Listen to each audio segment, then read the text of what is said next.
Guys, and welcome back. I know it's been a few weeks, I think, now since my last video, which is longer than I wanted it to be, but life just gets in the way a little bit, I guess. Had Halloween, which was busy, and I was trying to think, like different things with work, like traveling, did a bit of traveling to Scotland, did a bit of traveling to like London, did a bit of traveling kind of around, so it just kind of kept me quite busy. And then I do have to work a little bit as well because somehow make some money.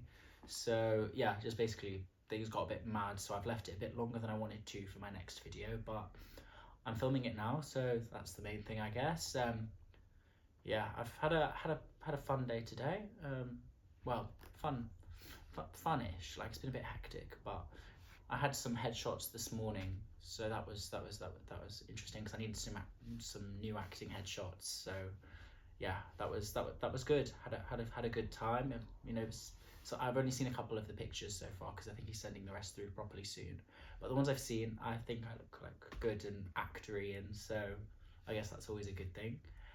But yeah, the actual reason why I want to do the video today is because I wanted to discuss something that I feel like, I don't know, I could ramble on for days about, probably. I don't know. I'll try and not ramble on for days because I don't think anyone's going to watch a video that goes on for days and days. But today I want to talk about an issue which I guess is, sort of close to my heart, sort of close to a lot of people, at least that I know, is kind of hard. And that is to do with like dating in this day and age and like forming romantic connections, which I think is really hard in this day and age. As much as people say, oh, you've got the dating apps, I think the dating apps make it worse. I mean, I understand that people will probably be out there saying, no, I got in a relationship from a dating app. I did this from a dating app. Okay, there obviously are always going to be people that, can like find someone in a dating app or find someone in real life, or, there's like people where they say, oh, you can't find your partner at school. I mean, there are people who've been together since they were like 15 or whatever, which is that's what I'm saying, it's not common. But then you have people who say, oh, I found the love of my life on a dating app.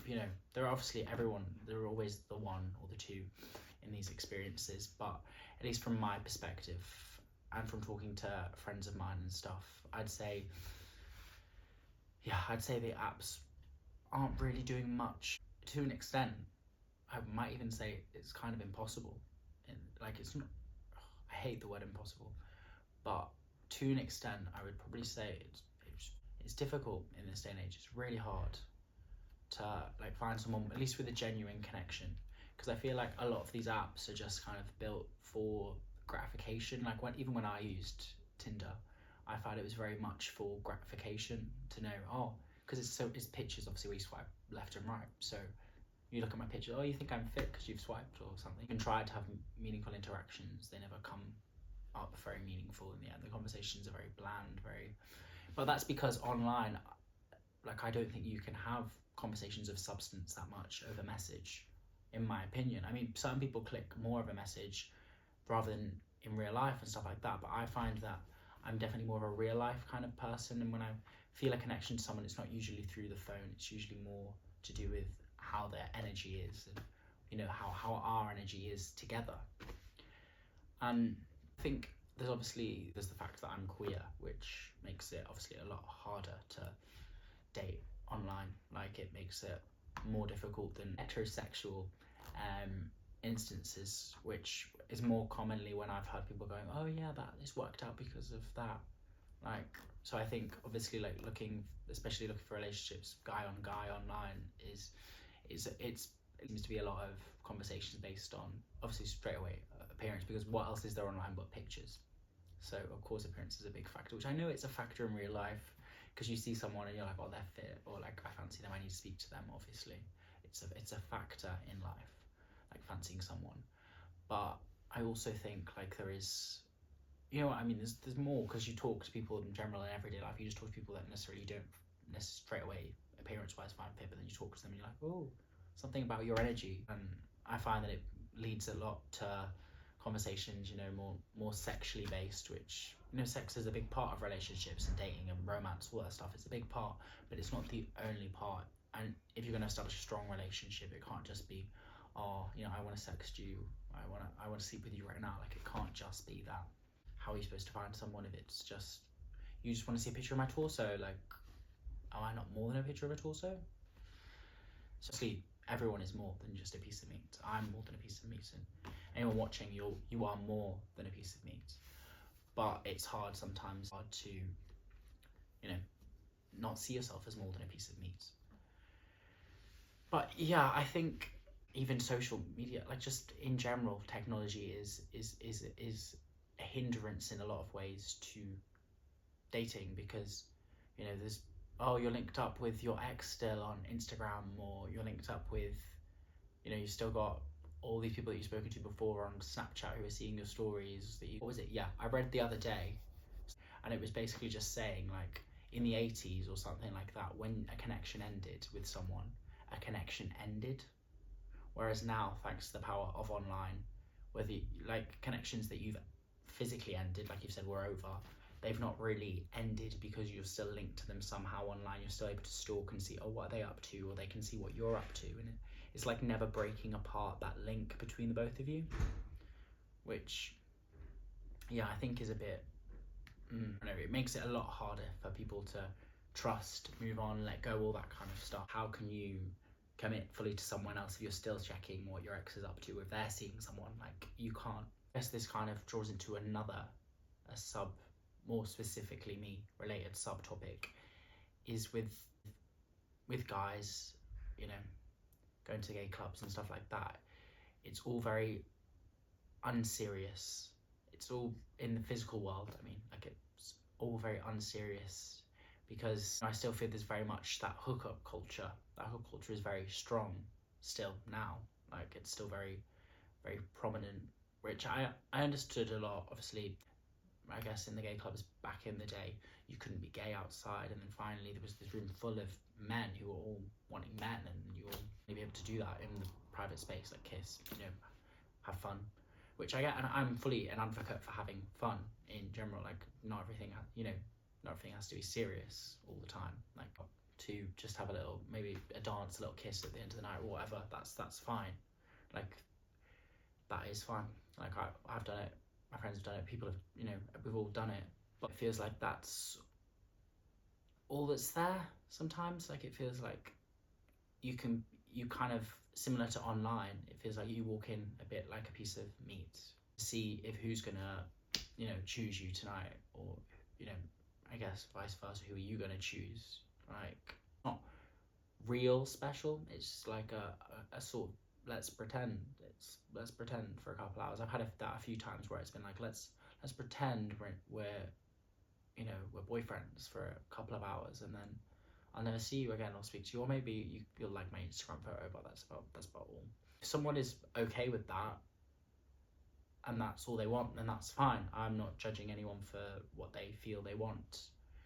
But as I said, me personally, when I'm thinking about dating or anything like that, I always want a deeper connection, and I struggle particularly faking it if it's not a deeper connection. Right away and have a deeper connection, obviously not. But like, I mean, there's a vibe, there's a drawing towards you thing, and then you want to see them again kind of thing, and then date and stuff. And like, don't get me wrong, that has happened for me before, but it's also a very hard, it's not a common like occurrence for me. It's like, it's been rare, like, to find someone that's more serious. But as I said, I don't necessarily think those are the settings to find someone serious. But then if you're not in the club or on the dating app, like, where are you? Like, to find them on the street? Do we have to start randomly approaching someone in Tesco going, hey, your hair looks nice, like, do you want to go out sometime for a drink? Like, which, as I'm saying it, it sounds like that's simple, you could do that, but can we do that anymore? Like, I've never seen anyone do that. I've never heard about anyone doing that. Like, I mean, not in recent years, like because you can hit someone up on Instagram, as I said, online, but in person, can you just go up to someone? Like, maybe we should feel like that. Maybe that's the answer. If we were all much more in the outside world now, just in everyday life, just much more bold. And if you ask our grandparents and stuff, they must have done stuff like that. They saw, my granddad saw my grandma at the church, and he was like, oh yeah, I've seen her a few times at this church now. She's looking great. Let's go talk to her. And he did that, and married, sorted, maybe we all do need to maybe give that a go again. I don't know. It just feels like some days only connection I can get, a fleeting physical connection, online love bomb, you know, of a few weeks or so of, oh my god, I miss you, I think about you, all the, you know what I mean, and then, oh, I'm not really feeling it anymore because this was just a nice illusion of you and now I'm bored. I don't want to believe that that's it. All that's worth it about me is, you know, my youth and my looks now, and then in a couple of years' time, that won't be a thing anymore. And then what have I got then? Everyone just wants to message for 5 minutes, lol, and then be gone. Yeah, so it does scare me sometimes. That's the end of the line. Me and my dog. You know, nice glass of Diet Coke. Nostalgically go, oh, I remember when I was young. Oh, and you know, I had those little flings. Whatever. Is that all? Because the connections are gone now. People just sit there on their phones, not feeling anything. I feel like it got dark, guys. It's got dark, and I feel like I could talk about it, but I don't know if there is an answer. I mean, people can comment if there is an answer right now, and that I'm just being cynical. We could go in a time machine, and you know, then that would probably solve the problem, because there wouldn't be all these technological barriers, and maybe people would be more open. But then again, maybe not, because if you go back in time, as I said, not all love was accepted. If you go back in time, everyone's glued to their screens, so I don't know. I say this as I'm on a screen medium. So not a light, happy video. You know, for next time, I'm gonna find a happier subject that I can discuss, or maybe even do a little vlog, you know, get ready with me vlog, start the day vlog, maybe something like that, just to brighten up, because I feel like that was not fully bright. But also, you know, I said that I'd talk about things that were on my mind and things I wanted to get out that maybe I hadn't said out loud to people. And yeah, this was this week's thought. So thank you for watching, and yeah, I got to say that line where I say subscribe, because we need more subscribers. Yeah, thank you for watching.